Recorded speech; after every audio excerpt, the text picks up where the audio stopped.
Rogersville, moving northeast at 45 miles per hour. Expected hazards include 60 miles per hour wind gusts and penny-sized hail. This is a radar-indicated threat. The following impacts are expected. Expect damage to roofs, siding, and trees. Locations impacted include Marshfield, Rogersville, Stratford, Niangua, Elkland, Rigger, Battsville, Northview. This includes Interstate 44 between mile markers 86 and 109. A tornado watch remains in effect until 7 p.m. Central Daylight Time for southwestern Missouri. For your protection, move to an interior room on the lowest floor of a building.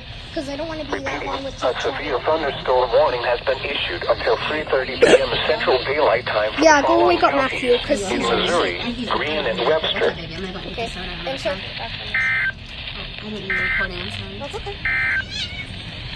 Tornado watch number 206 It's the has been tornado canceled.